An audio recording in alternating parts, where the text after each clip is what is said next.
Bob Johnson, and I'm Judy Fish. I do communications here. If you didn't sign in when you came in, please do on your way out. We want to just let you know if we do anything else involving writing. We also will send out an email, and if you're interested in being in a smaller writing kind of critique support group, let us know that, and we can help facilitate that if you're interested in that. What we see happening is in 2 more months, we have another writer coming in to talk. He is the president of the International Mystery Writers Guild, and he'll talk about mystery writing in particular, also having an agent and publishing in a different way. So Bob Johnson has published more than 100 books, and his story is a great one, and I'm very excited to have him here. So please all. Thank you. Okay, I entitled this workshop Self-Publishing, and I wanted to really stay focused on the topic of publishing because, as Judy mentioned, there's so much to writing and editing and marketing and all the different aspects that go into making a book happen. So I really want to talk about the publishing thing itself today and talk about my journey in publishing because I've always been fascinated with the aspect of publishing itself. I was a printer. I ran the print shop at the high school that I went to for 4 years and before I even got into college. So it's been something that's always been part of my life. And as you'll see in my journey, it came about in a lot of different ways. So I'd like to start with the very first book that I published in 1974. When I came back from Europe, I'd been over in France for about 11 years and came back to the States. And a friend of mine, Joanne Sherwood, and I joined up together and decided to write a yoga book. And back in '74, as you can imagine, yoga was really a very foreign, very strange thing to most people. And so writing a yoga book was kind of a new thing, we thought anyway. So Pathmark Books became interested in our work and decided to publish it. And they were going to publish 7,000 copies, and we had a contract already. And we went to the offices of Pathmark Books in Cambridge, Massachusetts, and ready to sign the contract. And when we saw the president walk into the room with a sort of a dour look on his face, we knew we were in trouble already. And he said, "Well, I've got some bad news for you. We were at a publishers convention last week in Toronto, Canada. And turns out that the book selling market is glutted with yoga books. So we decided to cancel your project." Boom, just like that. So we were left with that kind of thing. And that was my first experience of the publishing industry, so it was kind of a downer for me, naturally. And we got together and talked about it and decided, well, what if we published it ourselves? Never heard of doing that, but why not try it? So we went to a print shop in Cambridge, and they said, sure, we could do it for you, and this is how much it'll cost. I think it was less than $2 a copy at the time because it was going to be in paperback, as you can see up here. And so we printed 500 copies. I don't know where we got the money. We were talking about that this afternoon and trying to remember where the money came from. But anyway, we printed 500 copies, and of course, if you have done any publishing already, you'll notice there's a terrible rookie mistake here on this one. There's no title on the back spine of the book. So our first mistake, we corrected that in the second edition, which came out about a year later. And because both of us had a lot of yoga students, probably hundreds by that time, we sold our books out very quickly, and we printed a second edition and a third edition. And by the time we were done, we had printed 3,000 books, and in a matter of a couple of years had sold all of them. It got so bad at one point that I was giving a talk on yoga, and I had a copy of my book on the table, and when I went to put my stuff away after the talk was over, someone had taken it home with them. And so that was my second to last copy, and I was driving down to the Cape the next week, and I had a copy of the book with me, my last copy. It was sitting on the dashboard in my car, and I, being a generous person, picked up a hitchhiker on the way. And of course, when I got to my destination, I looked for my book, and it was gone. So the hitchhiker had taken my book, and I was told that that was a great compliment to my my book, except now I had no books. I was completely out of books myself. So as it turned out, the year after that, I was visiting my sister in Minnesota, and I looked at her bookshelf, and there was a copy of my book that I had given her when it first came out. and I unashamedly told her, I'm going to steal it and take it home with me. And she's never forgiven me for that, but I'll make it up to her somehow. But anyway, that's the story of yoga east and west, and my first venture into the the field of publishing, and then, you know, it goes on from there. I'd like to talk about the second book that I published myself. Again, the first one we did through a print shop, so it was really not something that you would expect to be very fancy. This one was done on what they call pay to publish, if you've ever talked to any of the companies or maybe been involved with them. And these folks were really serious book publishers out of New York City. Vantage Press is their name. And what they would do is publish 1,000 copies of your book. That was the requirement as the contract that you signed. And they wanted you to pay $6 per copy up front. So that was, to me anyway, it was a time of getting my doctoral thesis done in psychology, and I wanted the book to come out at the same time. So we took a risk on it and we bit the bullet. Now, the way that system worked was that you'd get they would print the 1,000 copies. I would get 50 copies of my own for free as part of the contract, part of the deal, and they would own the book for 2 years. So if you are familiar with book publishing in general, you know that that contract is pretty specific in that way as who owns the book and who doesn't own the book and how long they own it and so on. Well, anyway, that was a 2-year contract, and so after 2 years, they had sold 300 copies of the book, and they gave me 700 copies, which I carried with me for a long time. I don't still have that many around, but I understand now they're worth about 3 times what they were worth at first, and you can still get them through Amazon Rare Books. One of my dear friends here at the lake is a yoga teacher, and when I told him I had written a book, he said, "Oh, I got to have a copy of it." I had showed him the book. He said, "Can I borrow it?" I said, "I'll never let this book out of my sight again." So he says, "Well, don't worry, I'll go on the internet." And I thought, yeah, you bet. And he got 2 copies off the internet. So actually, you can always do something with Amazon. It's an amazing process that way. So from Inner Forces to Personal Power, that's a hardcover book, and you can see I've got some copies here that to look at. And as I say, that book was published in 1988 with my doctorate when that came through in 88.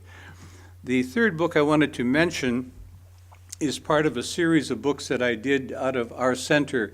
When I came back to the States, I started teaching yoga and meditation. Stress management was a big deal at the time, and that earned me a place on the faculty at Lesley University in Cambridge, and I taught there for 10 years. So this whole field of psychology and applied psychology has really been my professional life for about 30 or 40 years there. So this book is part of the Awareness Center, as my wife and I called it, that we founded in Southborough, Massachusetts in 1976. And so basically this book and about 4 or 5 others that were similar to it were published out of the Awareness Center. And we did an interesting thing there as self-publishing. I kind of have done pretty much every aspect of publishing there is. We printed the book on our digital copier in our office, took it over to a print shop who, for $1.50, printed the cover and bound the book for us. And they did 50 copies at a time for $1.50. So it was really a good deal on our part and theirs, and so we were able to sell them very cheap to our students, and it worked out really well for us. So this book and about 5 others went out at that time in the 1990s.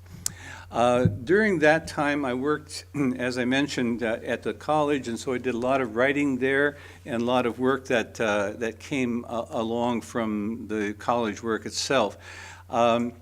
What I want to go into next is the next phase when I retired from all of that after doing all that writing. And whoops, I slipped here. Up, got that one. Okay, good.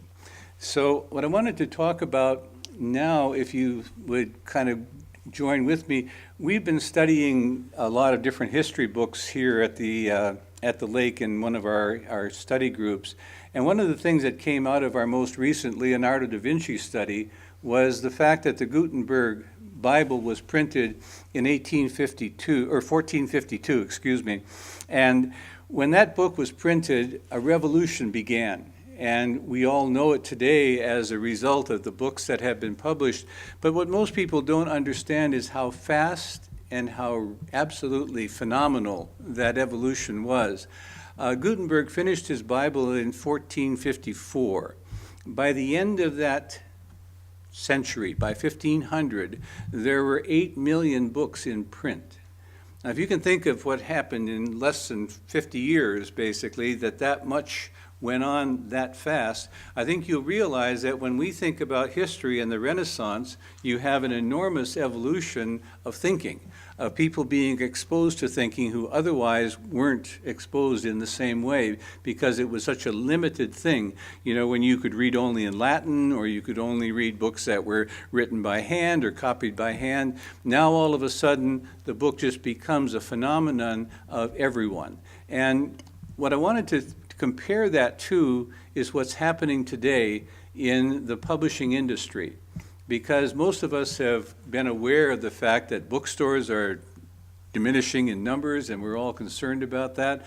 But also publishers are diminishing in numbers. The big publishers are disappearing, basically, from the framework.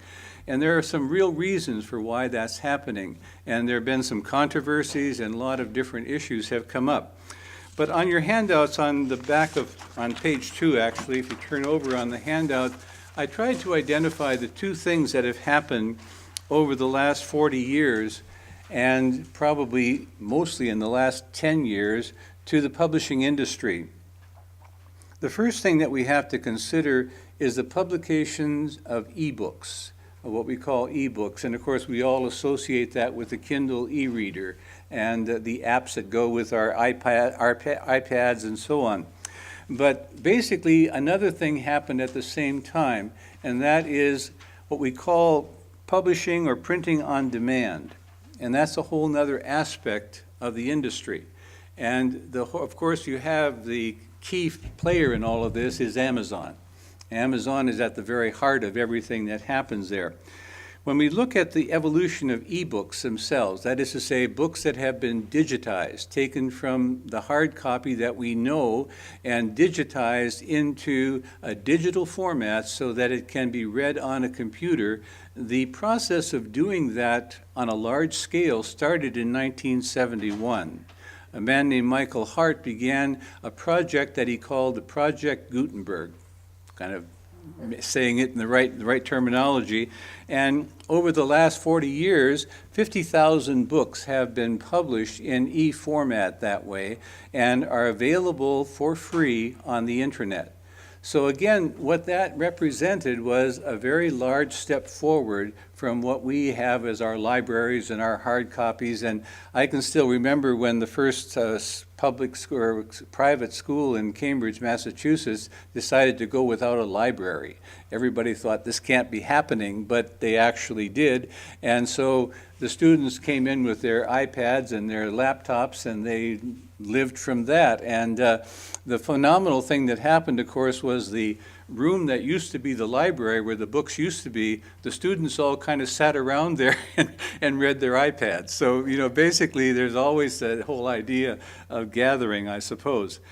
Anyway, when we think about the process of expanding that out into the public, the Gutenberg Project was the first step in that direction. And as I say, 50,000 books have been digitized and made available to the public for free on that website called the Gutenberg Project. So that's one aspect of the process, because we always ask ourselves, well, where did this all begin, or how did it all begin? With time, what happened was people started to think about getting it into a better format. I don't know if you remember the first laptops that came out, but I know that my first laptop weighed 14 pounds, and it was like carrying it across a room was something you thought twice about because it was so damn heavy. And so when we think about, you know, what was going on there, there was a whole need to make this more available, but no one had done it yet. The PDAs, as we know them, the personal digital assistants that we used to have back in the Most of us have forgotten when those things first came out, but those go back into the probably early 2000s, maybe late 1990s, but basically they were still too small to hold a book and to make it possible to read a book on it. So in 2006, Sony Corporation came out with the first e-reader. And so it was a small reader, very much like the Nook or the Kindle that we see today, and it was something you could easily carry around with you.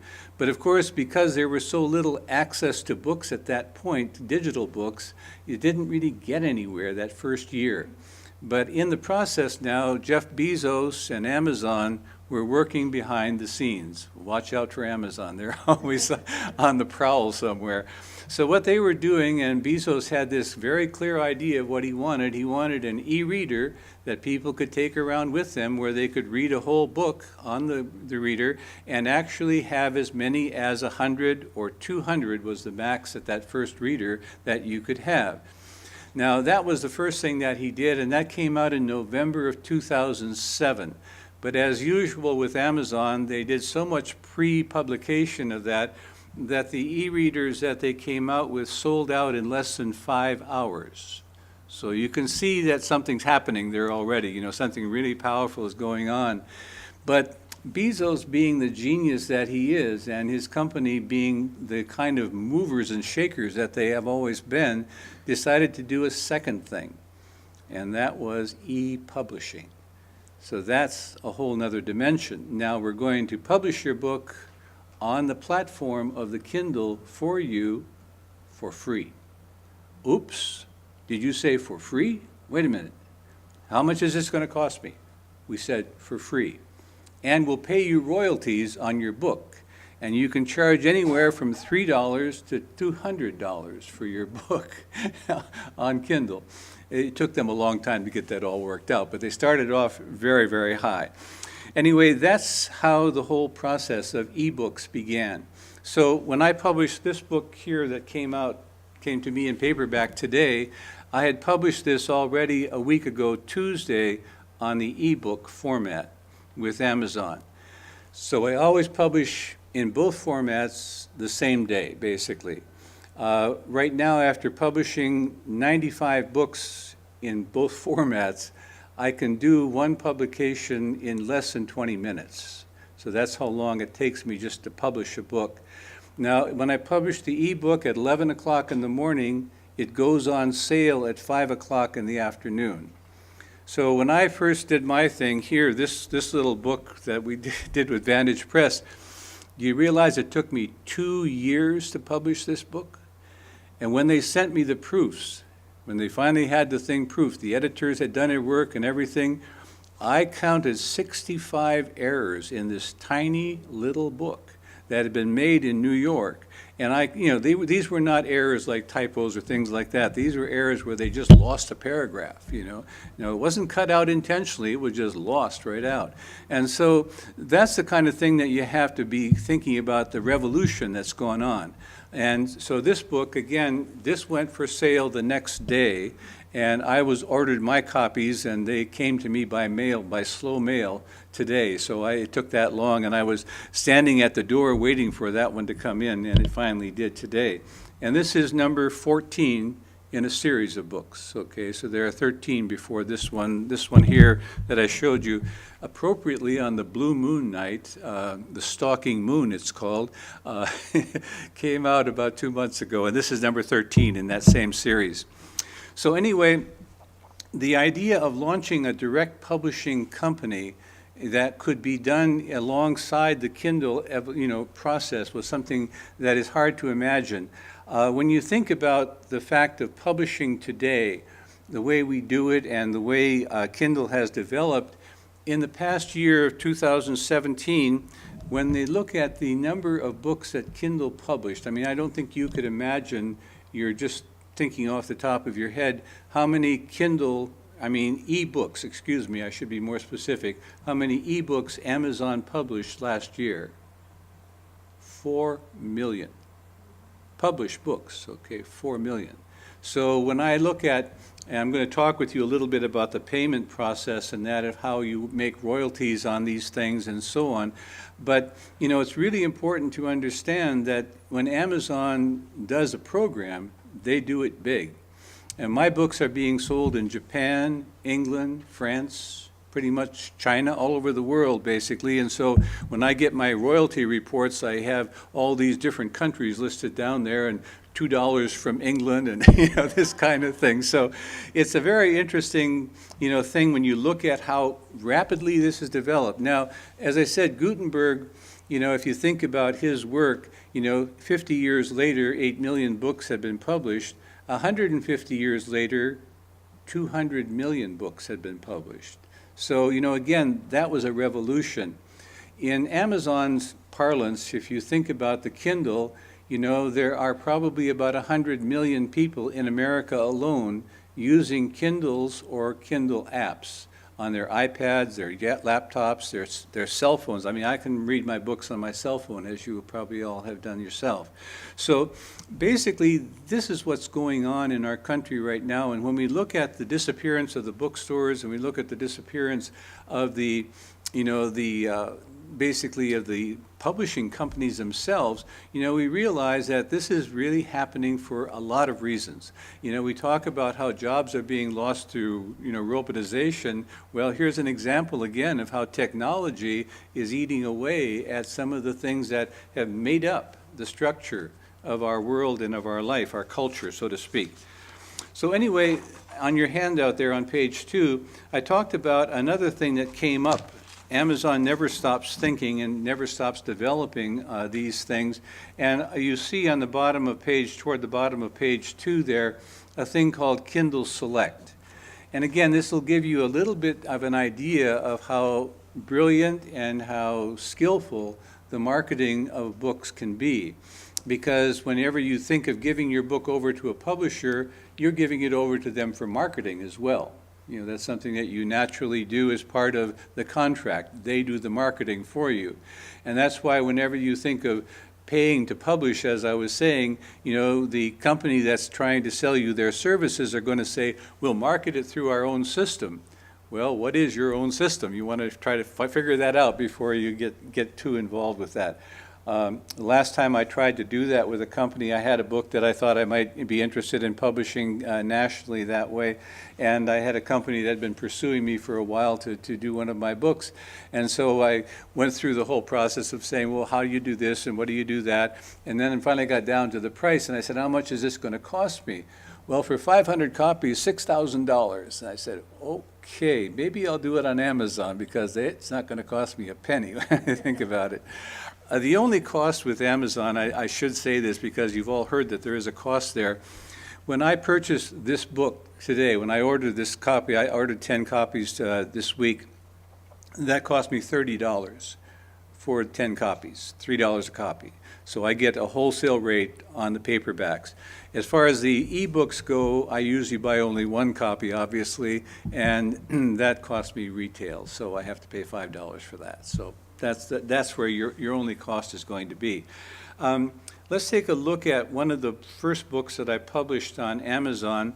I'm going to talk with you a little bit about how my books are kind of broken down into 12 characters, but this was my first character in a contemporary format, and the books are here, the 5 books in that series are here.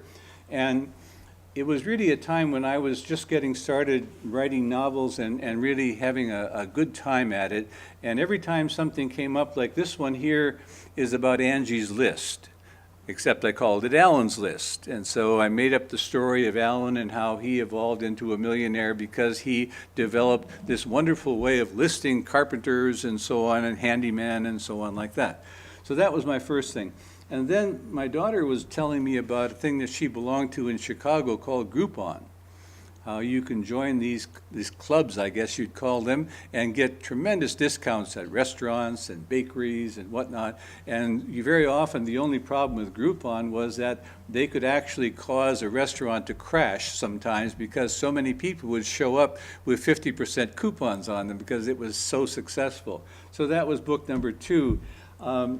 Then in I forget what year, 2000 and what, when Obama ran for his second term, there was a tremendous influx of computer geniuses who went to work for the campaign and were the first time that they really used social media and computer, research and so on like that for the campaign. So number 3, campaign. Campaign goes viral.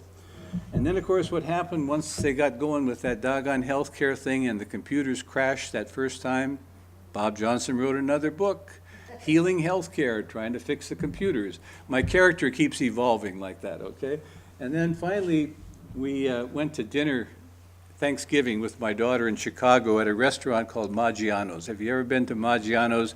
You haven't forgotten it. You know you've been to Maggiano's. And I was so taken up with the idea of Maggiano's that I had to write a book about it. So I wrote a novel.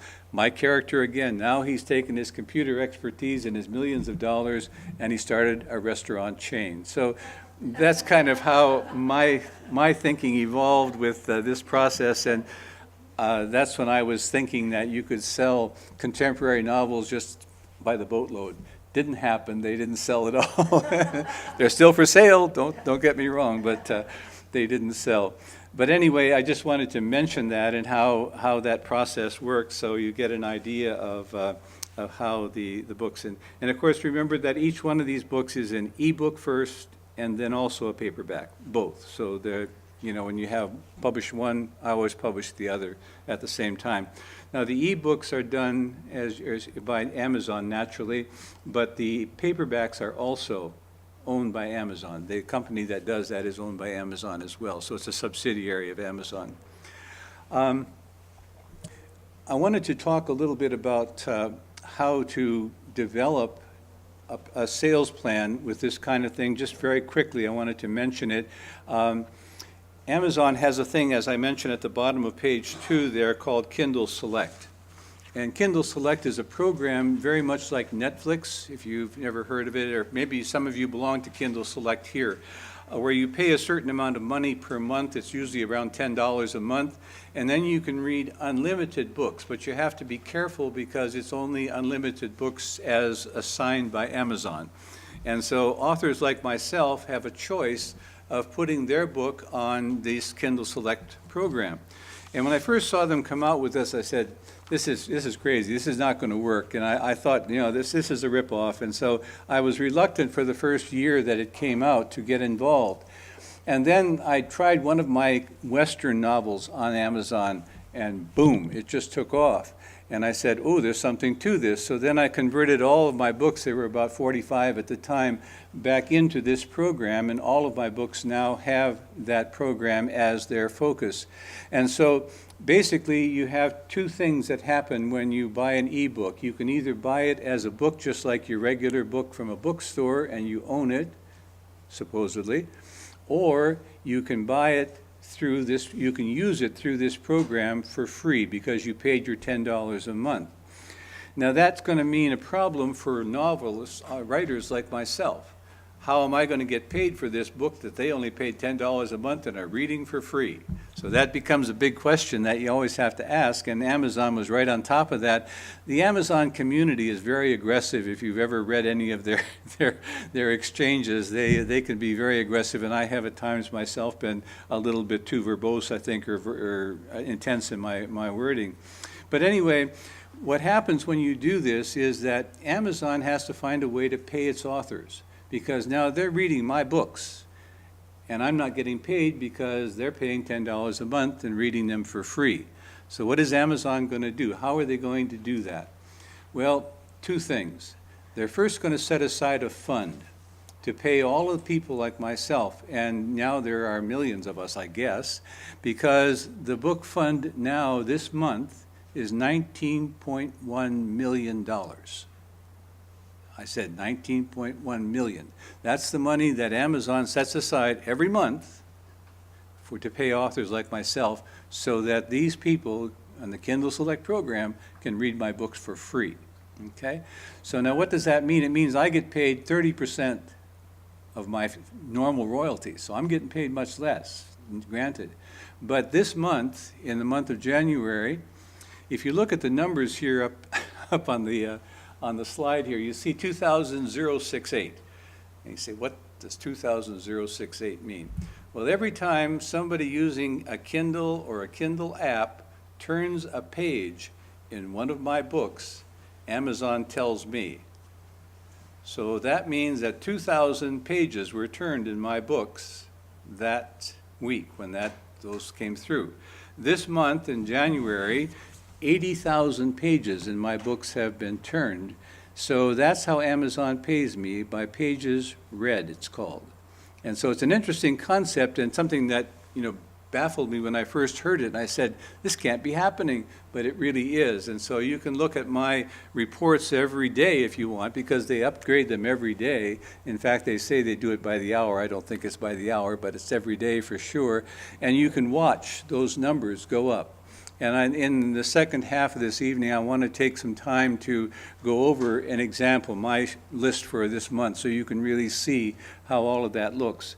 So I am then paid for the books sold on a 70% basis for royalty, and on the basis of this thing here that they call Kindle Select, I get probably about $1 per book is what it amounts to. So, that's the difference in that kind of thing. But it gives you an example of how a company like Amazon has to go through a process of constantly adjusting their approach to something, because people like myself are writing all the time in this community, wait a minute, you can't do this, you got to do it that way. And so that is part of the process of how it works.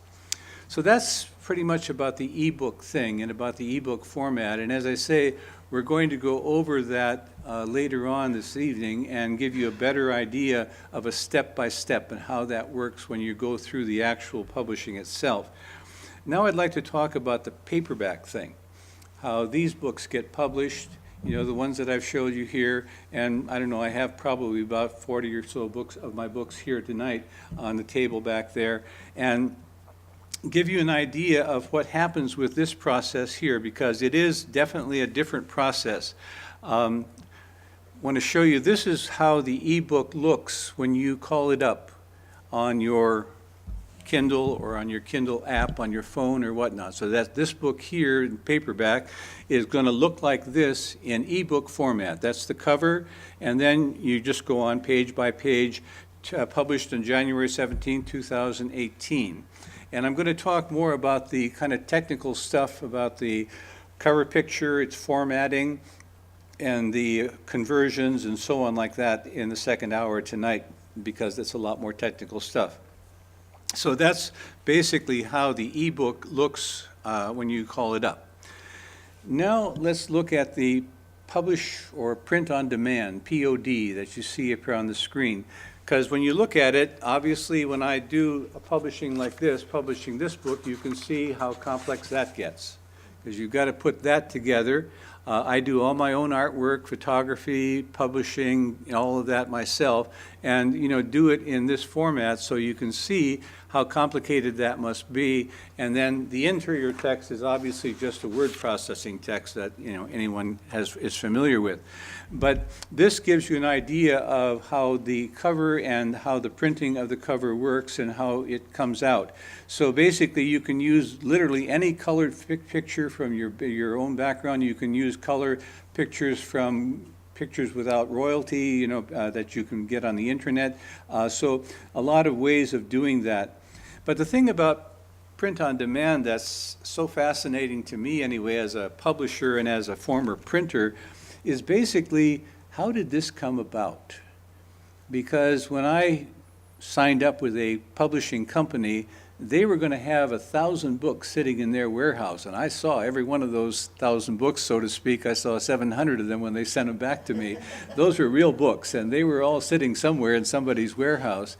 And so that was the typical thing, and that's the way we think about a publishing company taking a risk when they buy your book, when they sign you up, when they contract you. They're having to figure out what is their financial risk, because this is going to cost them a lot of money to publish these books, and they're going to have a supply. I mean, I hope you would not be on the board of directors for Fire and Fury when it came out 2 weeks ago, because those books were sold before they even hit the shelves. And I don't know how many they printed that first run around, but I'm sure it was 1 million books at least. So, basically, if you have a book like 50 Shades of Grey or Fire and Fury, then of course what you're going to do is try to be ahead of that if you can. But that's a very difficult and risky thing to calculate.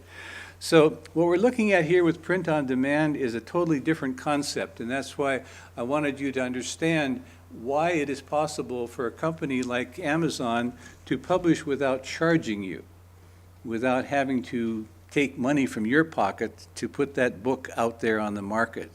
And the reason is very simple. When I publish a book like this one here, let's say this is my first Allen's List, when I first publish this book, what happens is I send them computer programs. Okay, that's what I send them. Images on the computer. That's what they get from me. And so they don't get a hard copy or a printed copy or anything like that. What they get from me is simply a computer program.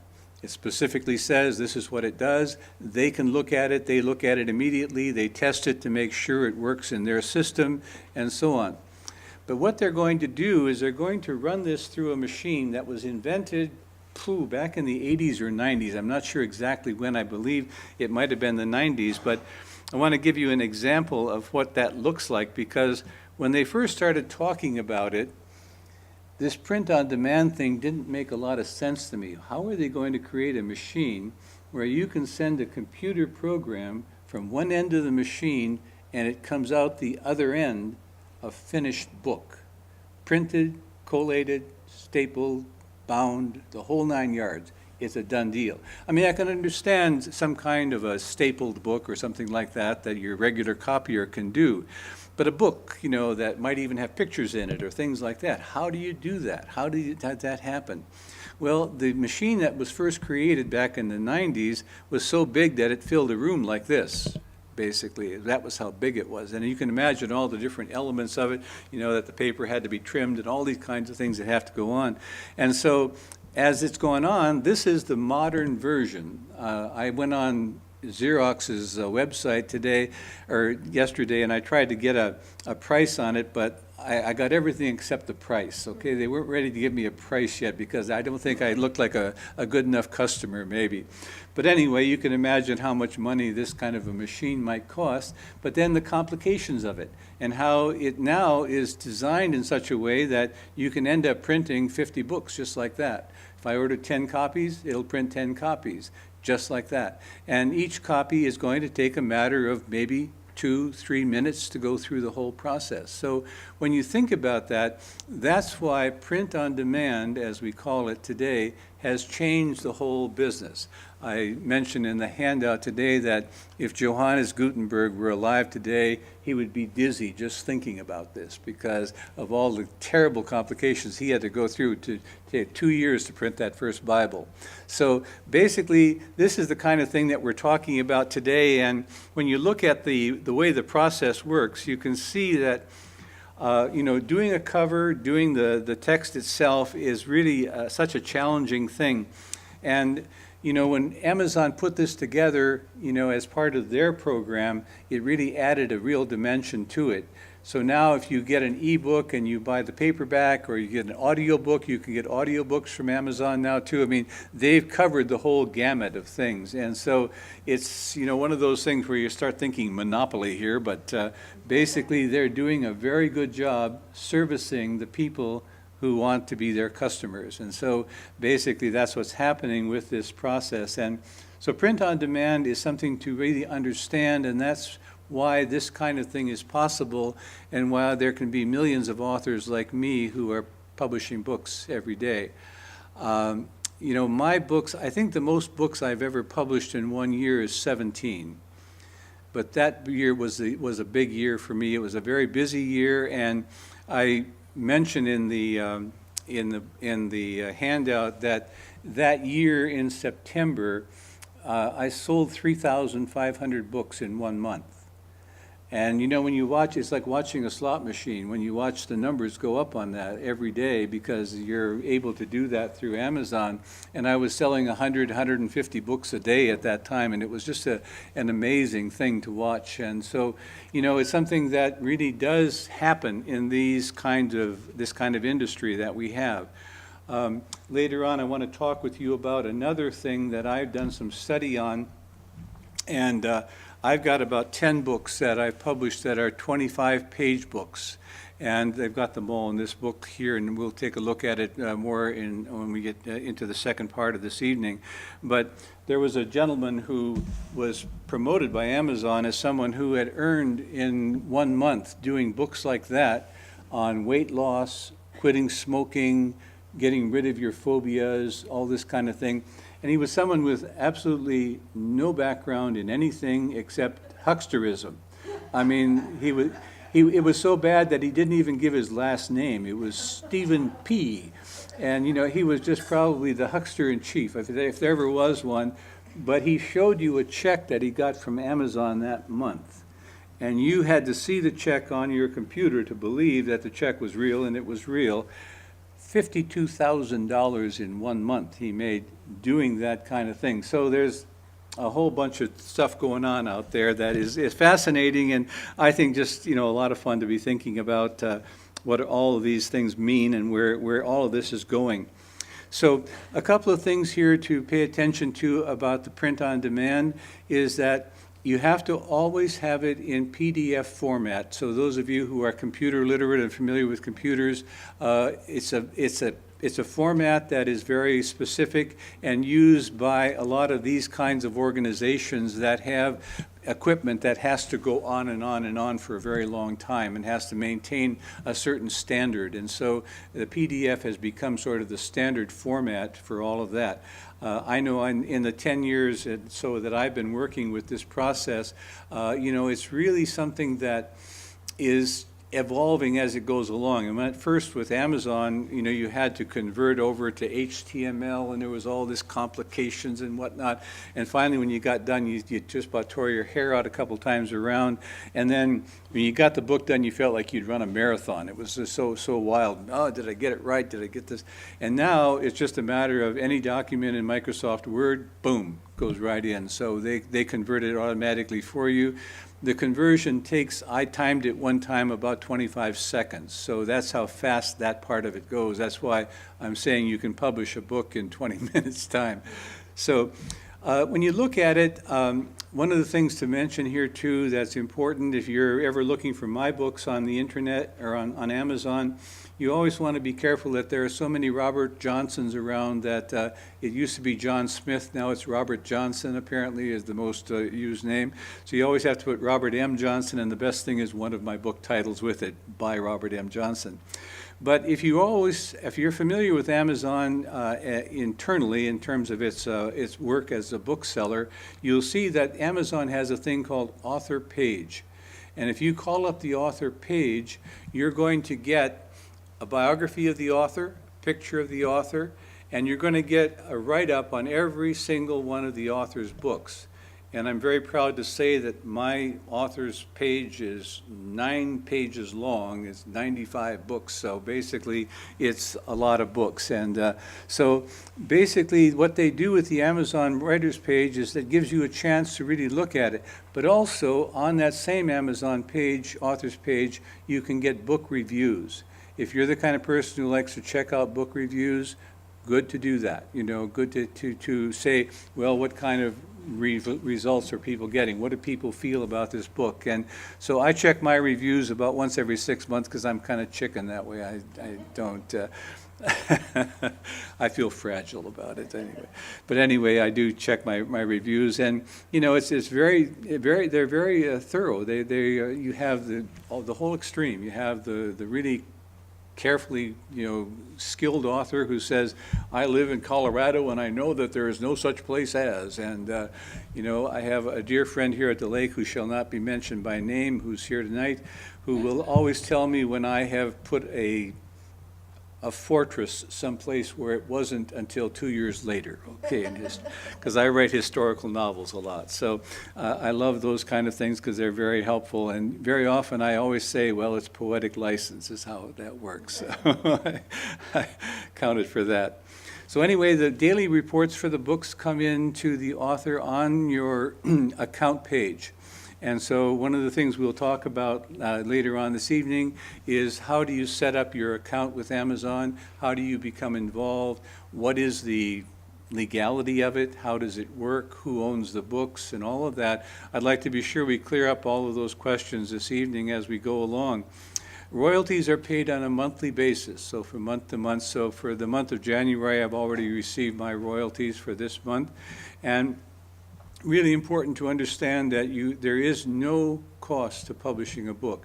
Now, let's be sure that you understand that if you want to hire Amazon's experts to help you, you are free to do that.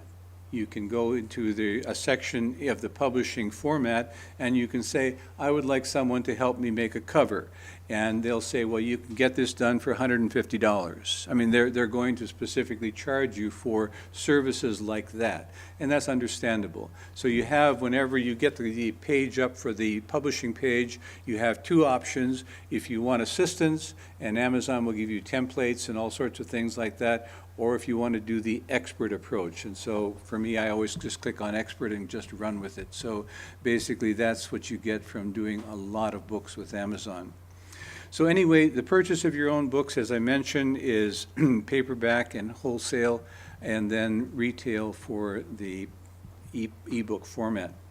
Mentioned to you about the POD, the print-on-demand publishing. I've always wanted to see a picture of that doggone machine, so I'm happy to have this opportunity to have an excuse to go look it up. And then just want to mention, as far as the marketing goes, on all my books, on the cover page, dedication page, I always have the address for my website.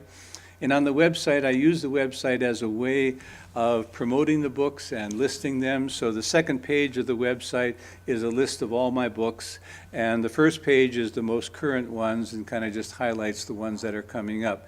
If you've done websites yourself, you probably realize that it's not terribly expensive. I think I pay $10 a month for my website, and I've been doing it for a couple of years. I have a hard time being able to identify exactly how many books are being sold through the website. It's kind of, for me, a crapshoot. I am told that I'm getting 800 hits a month, but I can't be sure of that, and I don't have a way of managing that effectively. When I hire my first computer assistant, I will certainly find out those things. But I just wanted to mention that the website is something that I just do on my own. That's just part of my own thing. What I'd like to do now is take a break for a few minutes and give you kind of a chance to move around a little bit, and then we'll come back and go into what you see on the last page there of your handout. Wanted to save that for the last so we can really get into a much more Q&A, question and answer approach to the whole process. And so wanted to just show you the steps that you go through for the publishing itself, because I want you to realize that it's a scary thing to think about, but when you do it the first time, it's really not that big of a deal. So anyway, just something for us to think about and talk about later. So we'll take a stretch break for 10 minutes or so and then come back and go on and do some more. Thank you.